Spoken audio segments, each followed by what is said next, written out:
topics and opinions expressed in the following show are solely those of the hosts and their guests and not those of W4CY Radio, its employees, or affiliates. We make no recommendations or endorsements for radio show programs, services, or products mentioned on air or on our web. No liability, explicit or implied, shall be extended to W4CY Radio or its employees or affiliates. Any questions or comments should be directed to those show hosts. Thank you for choosing W4CY Radio.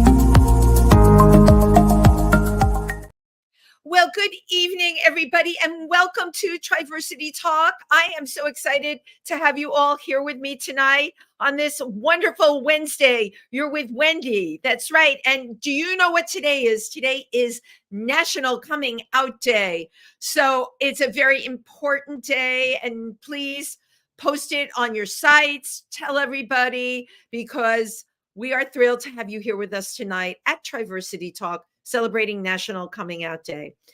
And right around the corner on October 28th is our production called 50 Shades of Gay. And I hope you people are visiting our site and getting tickets. It happens to be a doubleheader that weekend. 50 Shades of Gay is the show. And right after that, we are going to have an amazing dance party. And then the next day, for those of you who want to stay over, yes, you can stay over. You're probably wondering, how do we do that? Well, our entire event is at Camp Reimagine in Huguenot, New York. You can stay over and have a lot of fun and games the next day. So it's a deluxe weekend. Again, you can come for the show and the dance party, or you can stay overnight and partake in the festivities the next day and have a really totally amazing Halloween. So if you want to order tickets, go visit the Triversity site on Facebook or triversitycenter.org. Or you can hit me up and I'll tell you how to go about doing it. I've been advertising it all on my page. Okay, enough with the announcements. It is Halloween. And this is my favorite month. I don't know about you, but it's my favorite month because I love dressing up in costume. And I took a look at my calendar and I saw I'm going to be in costume no less than like 6 times starting next week, which is just amazing. So, at first, I was going to just have a different costume every night. And then I thought, you know what? I'm just going to have to trip it up with different wigs and accessories and things just to make it look different, because I'm not so used to being in costume all the time. However, my guest tonight is, as a matter of fact, he is the co-founder of Kostume Kult. And I'd like to give you a warm welcome to the one and only Christopher Hardwick. Hello, everyone. Well, hello. How are you tonight? I'm doing well. Thank you for having me, Wendy. Oh, I'm so excited to have you. Look at you now. Look at you. Every time I've seen you, by the way, even when you're like dressed low key, you're dressed up. And even before you told me you were the co-founder of Kostume Kult, I'm like, this guy has so much style and savoir-faire. That's a word, right, Christopher? Yes. Savoir-faire, right? Right? People tell you that, I'm sure. So you're an actor. I'm an actor, performer, MC, and a Burning Man participant. And a Burning Man. You also wrote, though, in your bio that you're a streetwalker. Yeah, that was just a little joke that meant that, like, I'm out on the... It was a little joke. So funny, Christopher. It made me laugh. I'm just joking. We're all walking the streets, you know. Well, if we're in New York. But it is a tongue-in-cheek reference to like I walk the streets like all the time because it's like a show and we're like all prostitutes in a way, you know. Well, we're all just touring ourselves out, you know, out on the streets all the time, you know, not necessarily monetarily, but I just did that as a little joke. Well, it made me laugh. I got a big ha-ha out of that. You could have also put tightrope walker, but I guess you don't do that. Not anymore. Not anymore, but you used to, because this was your 19th year at Burning Man. That is correct. That, So in first of all, I'm impressed. yeah. So I have gone to Burning Man for 19 times, not in a row. And it's actually 20 if you consider Africa Burn. I also went to Africa Burn, which What is is like that? it's Burning Man in Africa. Okay, so you and I have a lot to talk about, okay? First, I'm going to talk about Burning Man. You know, I've been to Africa like many times, and it's my heart. So I didn't know they had Burning Man in Africa.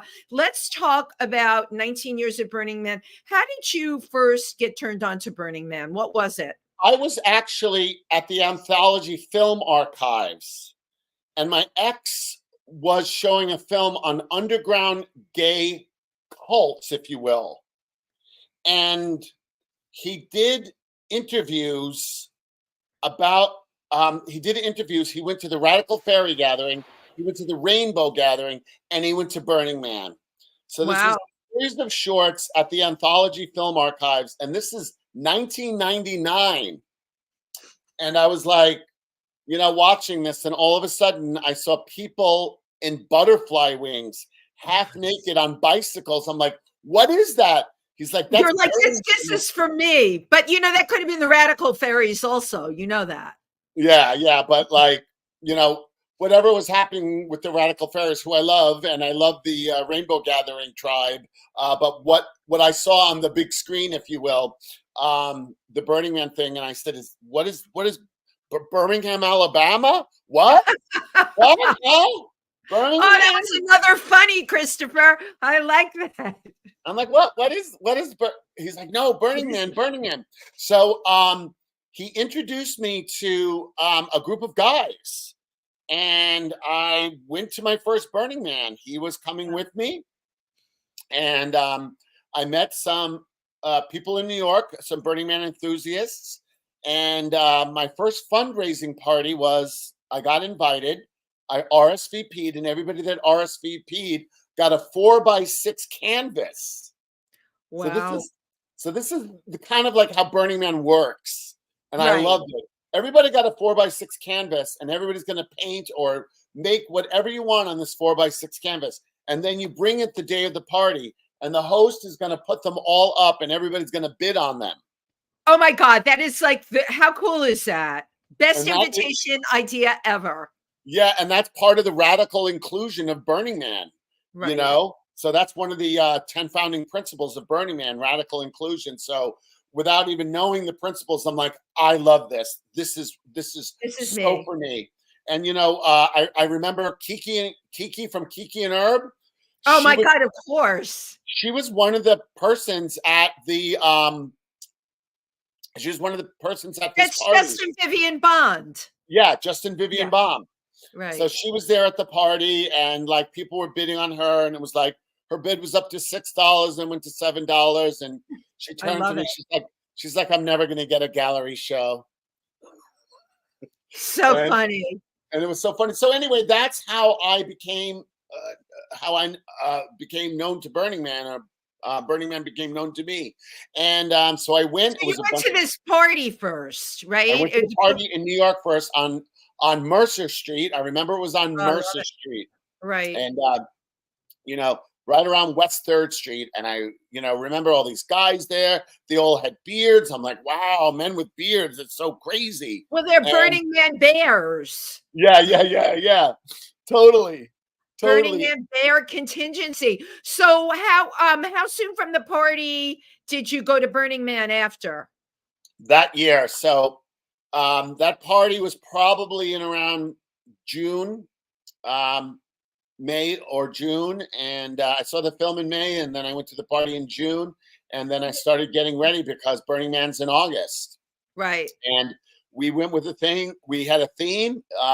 It was 10 guys from LA, 15 guys from San Francisco, and about 8 guys from New York City. And we called ourselves the Burning Acres. And we did a Daisy Duke hoedown. Stop. You were dressed like in Daisy Dukes and funny. We had a cornhole patch. We had like a silo, and there was like a drag. This is what's so interesting to me. You have to bring everything with you. and you Yes. have to leave with everything. So did you all like rent vans? Like, what's the process? Because you had to build your whole hoedown stage. Well, there were people that built it. So, um, and the first time is always the best. I remember going to Burning Man with 2 little hockey bags. That's all I needed. They carried it all. Everything I needed was on the plane. Wow. My tent, my this. I went and got a bicycle in Reno. That I remember buying. And I can't believe that I did Burning Man. Now I have trunkfuls of stuff. I know, because everything I've seen is so elaborate, because I know people actually go there and build art installations. So all of those materials, how do they get those in there? They rent trucks and vans and stuff like that? Yeah, so there is a thing in New York. It's actually, at least from New Jersey, it's called the Container. And everybody fills their bins. You know, you pay by the cubic feet. So you Right. get one of those yellow top bins and you put all your valuables and all the things you need for Burning Man. Some people are amazing. They only need 2. I need like 10. You You need know, 10. How big are these containers, Christopher? they're like the yellow bins that you see at Home Depot, Okay, got the it. storage bins. You And then know, you put that, you take that on the plane with you, or you drive out? Like, tell me, I need to know the plan. so no, it's the Container. We bring them to the Container, which loads up in New Jersey. So they're gigantic shipping containers. So they ship the stuff out for you. Yeah, they ship it all the Wow. way to Burning Man and it drops off at your camp. This is So like a very I'm really impressed, first of all, with the production level, because I wondered, and I'm sure a lot of our listeners who know about Burning Man, how do they do it? You know, because we're talking, how many people are we talking about at Burning Man? about 70,000 this year. That's a lot. That is a lot of yellow containers, Christopher. You got to give me that. And planning, right? You got to have your list. So you have to meet your friends, get your theme, all right, fill your containers, and then you got to get those yellow things over to Jersey, right? All your Yeah, stuff. yeah. And then on top of it, being that we are Costume Cult, Right. we have another side thing that we do, because one of the principles of Burning Man is gifting.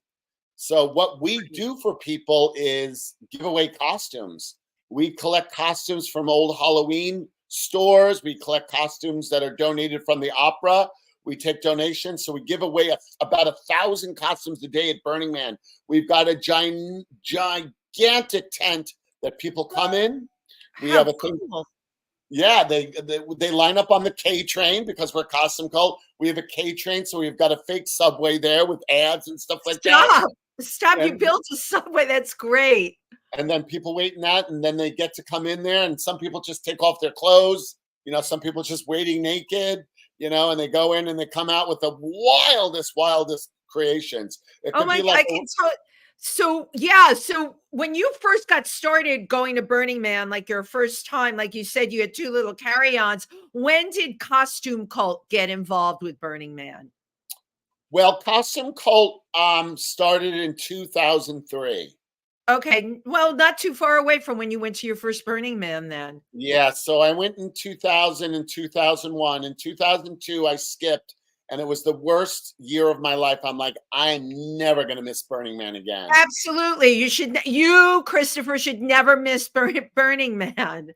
It's And an amazing festival for you to be at. So you formed Costume Cult. I know you were the co-founder of Costume Cult.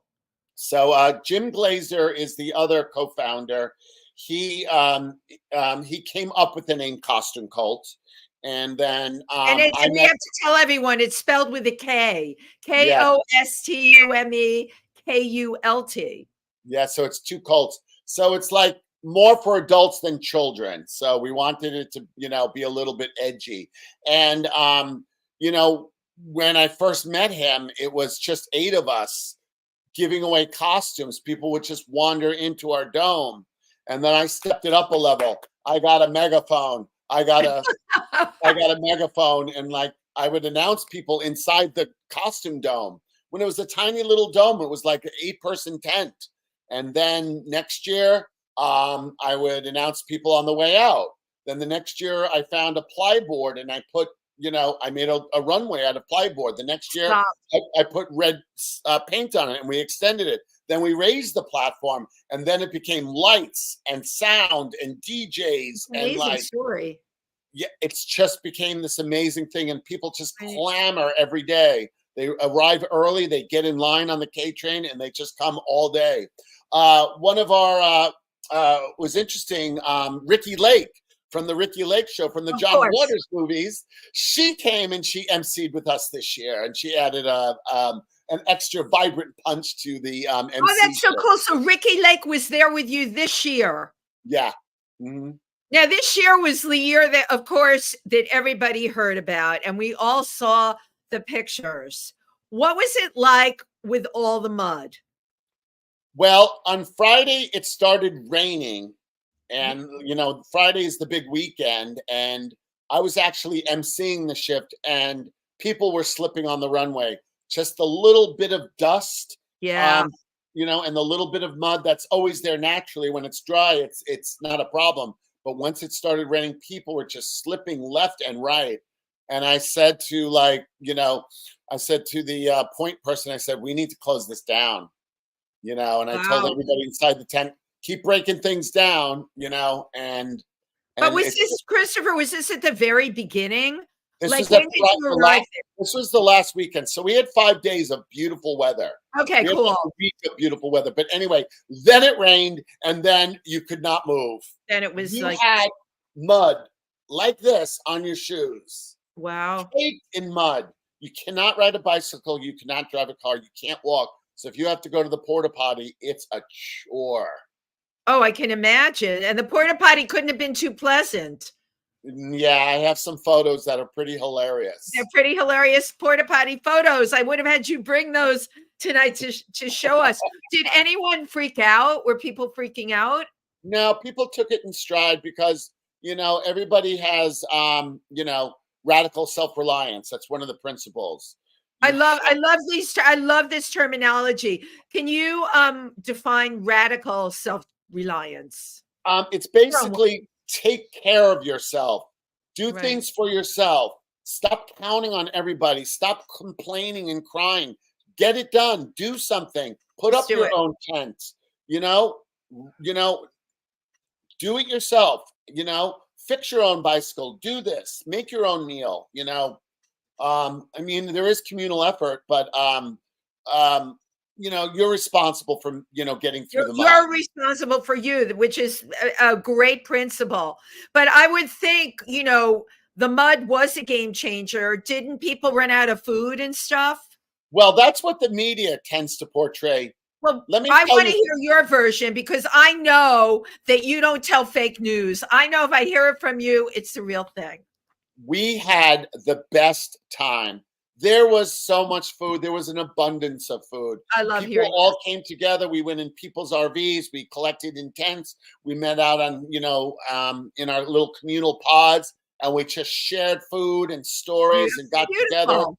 It was wonderful. We went to Ricky Lake's RV. We went to my friend Stefan's RV, Stefan and KJ, who did a gigantic art project called Exquisite Animalis. This gigantic project that my good friends put on. We went into their RV and then we went to someone's tent and it was fine, It's so fabulous. And they asked us to shelter in place. And you know what? To me, it was like a snow day. I was happy I didn't have to go anywhere. Right. It's like when you don't have to get out of bed to go to school because of what was happening. And I love hearing your version of it, which I know is the real version of how everyone came together, which is really, really great. So did you end up staying extra days because of the rain and the mud? Well, here's the thing. The reports on the radio and the word of mouth was hey, Burning Man, the roads won't be open until Tuesday, Wednesday, possibly Thursday. So people were freaking out because they're going to miss their flights. They got to get back to work. Right. It is Labor Day weekend. It's a very difficult time to travel. You gotta to travel. So people were freaking out on that note. But you know what? We ended up leaving on Monday anyway. Oh, really interesting. After all of that, you left when you were supposed to. Yeah. So what had happened though, being that people couldn't leave, some people like to leave on Saturday, some people like to leave on Friday. A lot of people leave on Sunday, before the temple burn or for the man burn. But all those people couldn't get out. So everybody left on Monday, and it was a 12-hour wait to get out. That is the thing I saw that I know had to be very for real. It was 12 hours to get. Could people stay till Tuesday if they wanted to avoid the traffic jam out of the desert? Yeah, you could. You could. They encourage people to get off the land as soon as possible because they're renting it. And, it says on your ticket, the festival's over on Monday. So I know, but come on, this was Yeah. like, we have to deal with global warming. This is where I'm going with this. And Yeah, this yeah. will happen next year again. We're dealing with extreme weather. So what we've all gotten used to or what is normal won't be anymore. So you know what I'm saying? To make people wait 12 hours to leave, that's not smart to me at all. They should have like staggered it or something. Well, you can't stagger it because people want to leave when they want to leave. You can't tell when people want to leave. And the running joke at Burning Man on the radio is like, now's a good time to leave. It's never a good time to leave. It's the biggest bullshit story ever. They're like, now's a good time to leave. If you're thinking about leaving, there's no line. There's always a line. There's always a line to get out. However, if you take the burner bus, you don't have to wait in line. You go straight. So you know all this stuff. So we're getting all these little tips. What is the burner bus? Burner bus is a service that instead of like having too many cars, they don't want so many cars at Burning Man, so they put everybody on a giant luxury bus with a bathroom, and everybody meets at the airport or a hotel. And then you go and it drives straight into Burning Man without having to wait. And it leaves Burning Man without having to wait. It's amazing. Sounds like the way to go. Did you do that? I did that. Yeah. It was amazing. It's amazing. And we had the best party. And on the burning bus. Yeah, on the Burner Express. They call it the burner. See, I'm learning all this stuff from you. So now I'd like you to take us through what goes on at Burning Man. Are there concerts or there's dancing, just visuals? Hit me with visuals. All right. When we leave my camp, to the right of us is the Cirque du Soleil people. They got together and they created this giant frog tent. So there was this beautiful, beautiful, gigantic tent, like half a football field of it had a giant frog, and then inside was cool and comfortable even on the hottest days, and it had all these couches, and every single day they served slushies. You can get a pina colada. How fabulous. Yeah, it's great. And then down the block is a thing called Moon Cheese. It's a people that just make grilled cheese sandwiches all night long. And they cook, and you can just get. And now, are these things free once you get inside? Well, that's the thing. Decommodification is really, really important at Burning Man. And it's a gifting economy. I gift because I want to give. I want to give to my fellow man. This is what I'm gifting. I'm not expecting anything in return. I gift because I want to. If somebody's throwing a dance party, I don't have to pay them, or I don't have to do anything. If somebody gives me a little trinket like this, that's a Burning Man thing. My first Burning Man.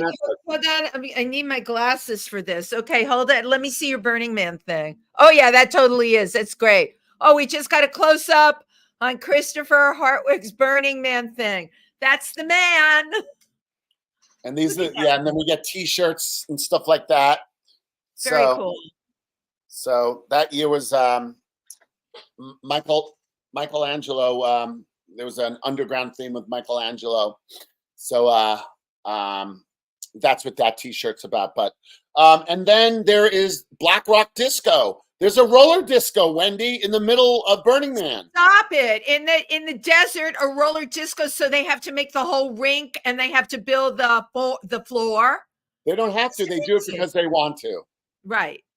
Right. And Yeah. that's No, this is like the amount of creative energy. This is why I am picking your brain, because everyone hears of Burning Man, but unless you go, you don't Mhm. know what it is. It's just absolutely spectacular. Yeah, it's radical inclusion, it's gifting, it's immediacy, it's participation, it's everything. It's really incredible. And then and then and then there are these art cars, hundreds upon hundreds of, like, there'll be a giant fish going by, then a giant scrubbing bubble, and then a giant whale, and then a giant iceberg that's So these floating are all around. painted cars with These are stuff yeah, on them. these are all moving art pieces. They're like moving, they're called art cars. They're Amazing. huge, and some hold like 100 people, and there's dance parties on them. I mean, it's just amazing. You know, It's we think like gay pride is so incredible with the floats. This kind of leaves that even in the dust. It's so incredible. Yeah. Pardon the pun, leaves it in the dust. I like to yeah, I like to I tell people Burning Man is like gay pride and Halloween parade every day. Yeah, that's what I was gonna say. Now, you're also involved with the Halloween parade. That's true. So speaking of Burning Man camps, Costume Cult is the longest running Burning Man camp in New York, and we are the first float out on the parade. So Wow. we have a giant float, and we are recognized as, like, you know, an art ensemble, and the organizers of the Halloween parade let us go first, and I MC it, which is really, really fun. How We're on New York fabulous. One News every year, but we are a Burning Man camp, and it was really interesting. And one year I taped it. They're like, "Oh, and here we are again with the Costume Cult. They are a Burning Man camp." This is what they said on New York One New York News. one. On boring New York One News. They were like, "I'm like, wow, we got a shout out." Well, but you know what, Christopher? That's what you're there for. I mean, this is such amazing creative energy that you're bringing both to Burning Man and through Costume Cult. Now, my exposure to Costume Cult, I went to an event, I can't remember where it was, where I met a bunch of people that told me about Costume Cult. I met you after that, and that you were the one that, but they were so exquisitely dressed in costumes. Yeah, and then way back when, do you remember when Hurricane Sandy happened and they canceled the Halloween parade? Yes. It was Costume Cult that had a secret Halloween parade, and we did the original route of the Halloween parade when it wound through the streets of Greenwich Village. I So love it. I took the old route because it wasn't a thing up 6th Avenue. It wound through the streets of Greenwich Village. So that's what we did in the dark, and like we kind of like, and you know what? 1,000 people came, and I'm sure. the cops kind of turned a blind eye to it, and Right. that was kind of cool. Well, it's something fabulous for New York. I mean, I would hope that they would turn a blind eye, and like, good for you, because as you know, Christopher, the show must go on. Absolutely, and you know that more than anybody, Wendy. This is true. So yeah, so I also because of my involvement, I just started emceeing the Gay Pride Parade like you do. Like Yes. you have a This station. is my first year with Tim Moss and Ike Avelli, and we were at the AIDS Memorial. I have to tell you, we had such a blast because we're performing, of course, in 50 Shades of Gay together, but just to be doing the Pride March with your friends, right, on the corner and calling out the floats to go. I mean, it was just ridiculous. I laughed. I had to be feeling like 100-degree heat. You know what it's like when you're Yeah. out there. But it's Yeah. so fun. It is so fun after years of doing like Costume Cult used to do the Renegade Parade. I would have everybody meet in my apartment from Burning Man, all my Burning Man friends, and we'd all slap on rollerblades, and I would make everybody silver costumes, silver wings, and we would pour glitter on the floor here and just go in baby oil, and we would just sneak into the parade and do our own thing. Right. Because that was more Burning Man for us. And we just weave in and out of the floats. And, but you're more organized now. You're not like weaving in and out anymore. No, not anymore. For the Gay Pride Parade, now I'm emceeing the grandstands. Right. You were at the grandstand this year, and I hope to be back next year, as I'm sure you do. So, how did all this parade stuff come? You're from Long Island originally, right? Yeah. So Were you like always a parade person? Like, did you dance around a maypole? What's your deal? I was always theatrically inclined, I Got was always like very gregarious and like, always star of all the shows and stuff like that. I went Like, to so when you were in school, you were the star of the plays. You were one of those kids. Yeah. I would win every Halloween contest. I remember one year there was a 50s party. I won the Grease album, and then, that kind of spiraled into me just going to nightclubs, and then I became like a club kid. Right. So you were a club kid. Yeah. Uh-huh. So I don't know why our paths didn't cross. I have a couple of kid years on you, so that could possibly be why. But you were also a club kid. So were you like at Limelight and all of those places? I did the Limelight. We did the tunnel, like I did the tunnel. Before the crazy section of club kids came in. There was like the club kid scene was great until a certain moment, before it became homogenized by like Geraldo Rivera, if you will. The homogenization by Geraldo Rivera. I love that. That's like a book. It could be a book. And so we started going out to clubs and stuff like that. Then whenever I'd go out, somebody asked me to be in a movie or a feature film or something. I love it. So I would.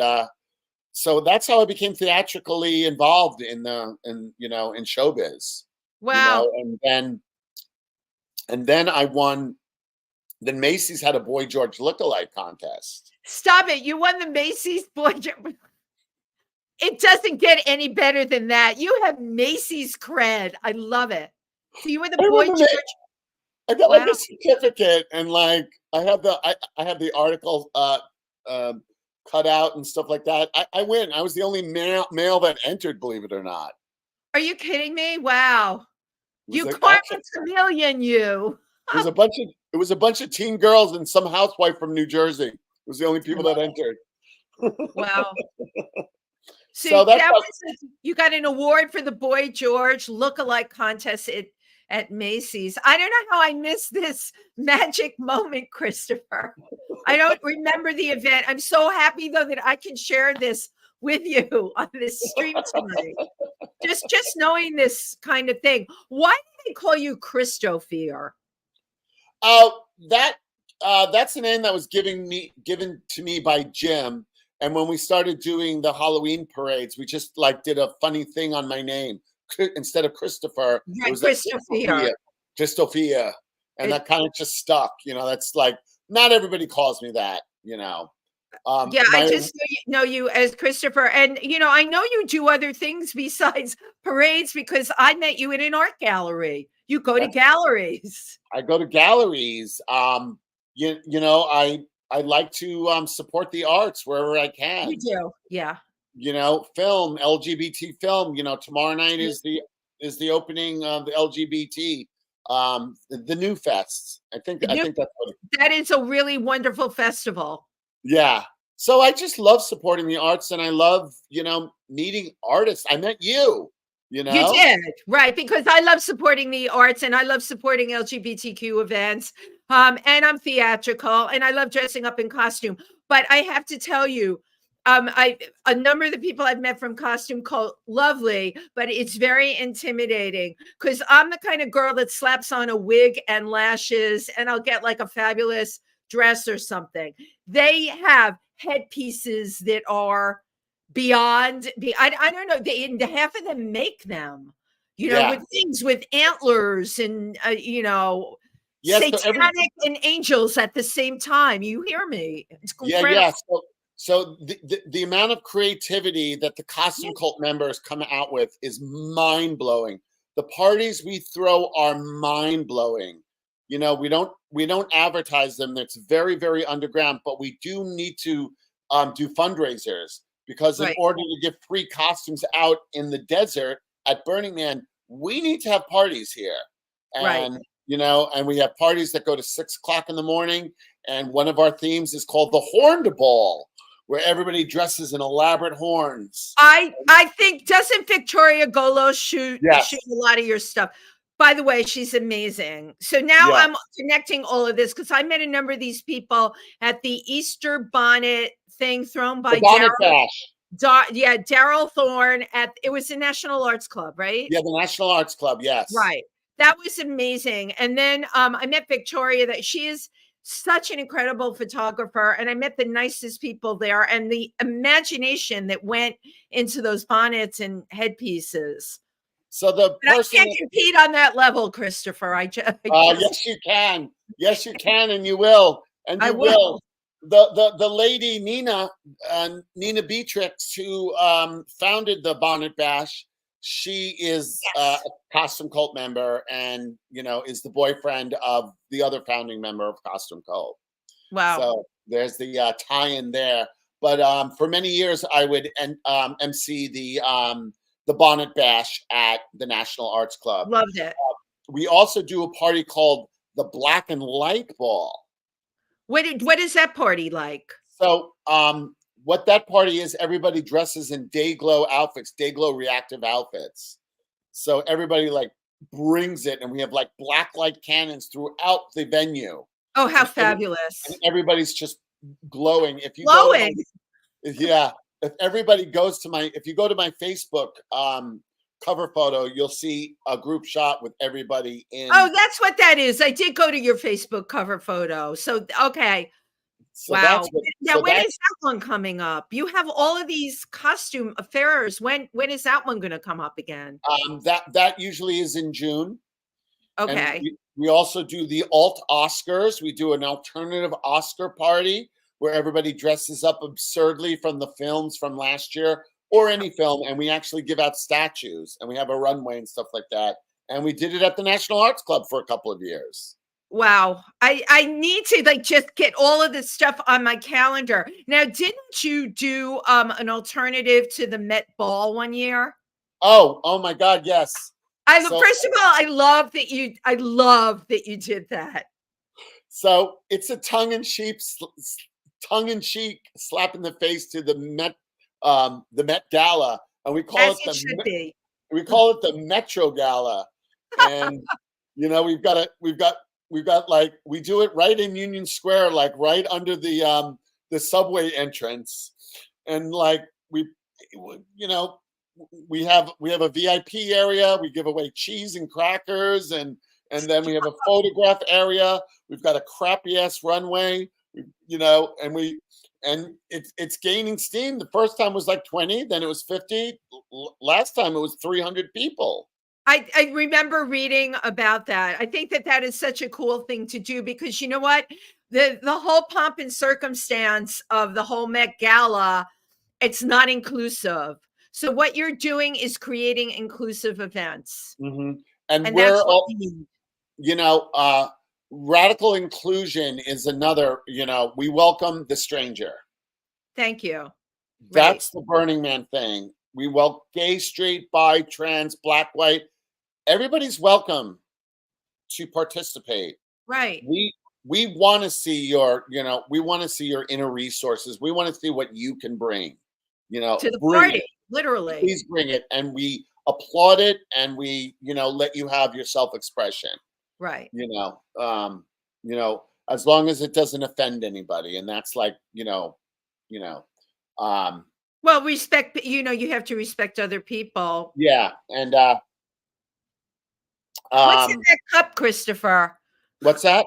What's in that cup? I want to know what you're drinking. Unfortunately, I'm drinking immune tea. Oh, immunity boring. I was hoping you would say it was a Moscow Mule. No, they I wish it was. Serve those. They serve those in a cup. So, what's your Halloween schedule like? When is it all start? I've got 6 things in a row, and that's a lot. I'm like, Tell me about your Halloween schedule up until the 31st. Everything leading up to it. Kostume Kult has a runway at the City of God's party. So the City of Gods is the premier Halloween party to go to. It's in Brooklyn. It's like 1,000 people attend this. Wow. Multiple DJs. It's through different, multiple buildings, different environments, performers in, little breakout nooks, cuddle puddles. And so that's what I'm doing Friday and Saturday night. And during the day, I'm going up to doing my country club Halloween gigs for children up in Greenwich, Connecticut. Greenwich. Yeah, because when I was going through your Facebook page, I saw a picture of like a red barn. I don't associate you with a red barn. Like, what was that Yeah. barn? What does that barn mean to you? Well, that barn means that I have another side too, that I like my privacy. I like to be quiet. I like tranquility. I like nature. Right. I could be 10, but I can also be a 1. Right. Energy levels. So, well, we're very similar in that, and I need that barn atmosphere to balance me out. Totally. So Halloween is going to be a lot, and then we have Halloween on Tuesday. Thank God it's not on a Sunday or a Monday. It gives us a little time to sleep and rest up. We've got some wiggle room. I know that I go to the parade, and then I go to Theater for the New City. Oh, that's an amazing event. Yeah, it is an amazing event. And Crystal is incredible. I see shows there. I was in the Lower East Side Festival there. I love supporting this stuff. I say to people, this is why we're in New York. This is what we do. This is what we have it all here. It's like incredible. Yeah. What you can do. This party in Brooklyn, though, please send me the information about, but what did you say? It's Friday night and Saturday night? Yeah, it's Friday night and Saturday night. It's called City of Gods. Okay. So the producer booked on those nights, but possibly Friday night I could check it out. City of God. Yeah. And it's in Brooklyn. How long has this party been around for?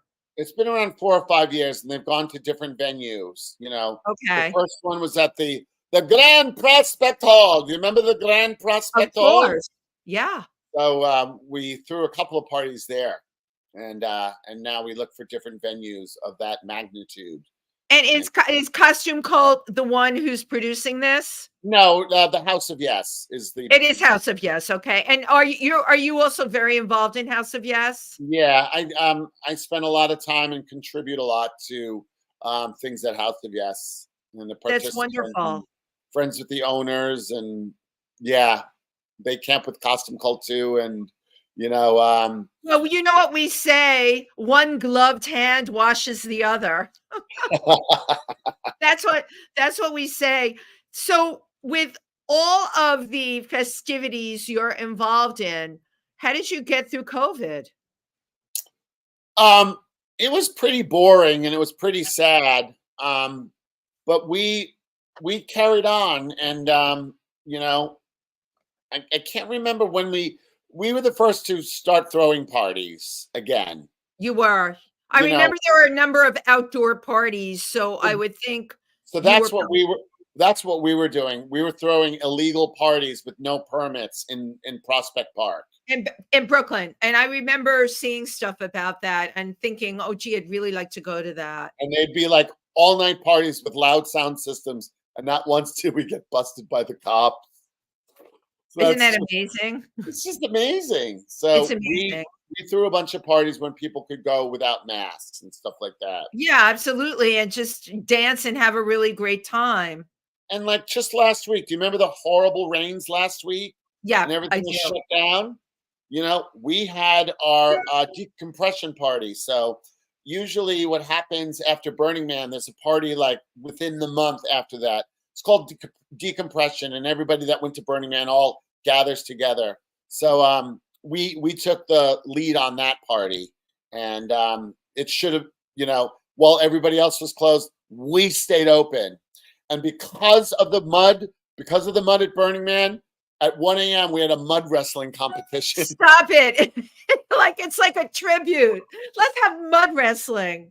Where did you host that event? That was in Brooklyn. So do you do a lot in Brooklyn?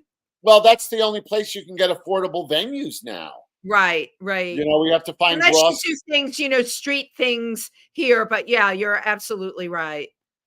We used to throw a lot of our parties in and around New York and could I know. get affordable things. That not the case anymore. The deal for a lot of us who live in New York City, and this is kind of sad, especially women, we don't want to be coming home on the train at 2:00 in the morning. So we're looking at the $70 Uber. And if you add your drinks into that and any entrance fee or whatever, it's an easy $150 night.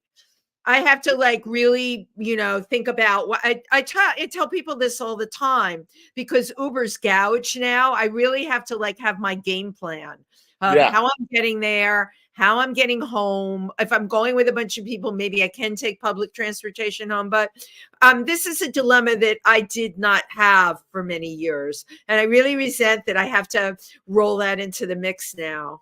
Yeah, they I hear you. About everything. A lot of my going out, non-Burning Man parties is, I'm like, if I have to spend on an Uber, I'm not going to go. If I'm not on the guest list, I'm not going to go.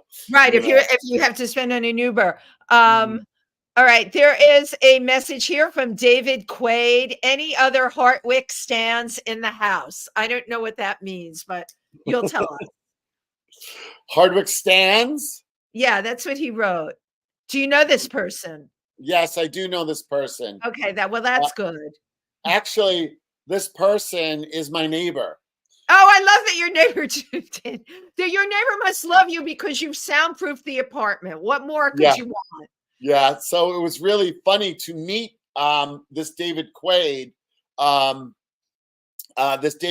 friend of mine, because I would see him in the elevator. I saw him at a party last year. Glinda the Good Bus. Do you know Glinda the Good Bus? It's that giant. That is. It's that giant unicorn bus that drives around Manhattan. I do know what it is. Yes, I've seen. You can't miss it. Yeah, so that's Glinda the Good Bus. So Glinda the Good Bus was parked. Glinda the Good Bus was parked right outside of Tompkins Square Park, and they were singing on top. And there was this guy dressed in a spacesuit holding a space helmet. And I took a bunch of pictures of it. Fast forward, 8 months later, I see that helmet. I'm like, wait, were you at this thing? Were you at this party? Funny.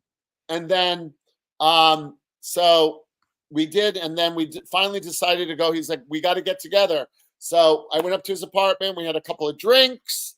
We talked about Burning Man. And the very next day, my Facebook memories was him dressed as a but we all know that that's the Facebook algorithm. But you know what? I love that. That's a great story. Christopher, I can't believe it. I don't know where the time went. We're in a time machine here. It's our time. Say one amazing thing about what's going to come forward for you. What's going to come forward to me is, a Halloween and a gay pride parade that goes on forever and ever and ever. Yes, I agree with you. And you know what, Christopher, if you're there to make it happen, it will happen. Mm-hmm. It's all on you, baby. And I'll be there to support you every step of the way. Absolutely. And I may have to hit you up for some Halloween costumes. I think I've got okay, yes. I totally will. Hey, say cheese. I always do this at the end. Cheese. Great. And one more. Cheese. You are adorable.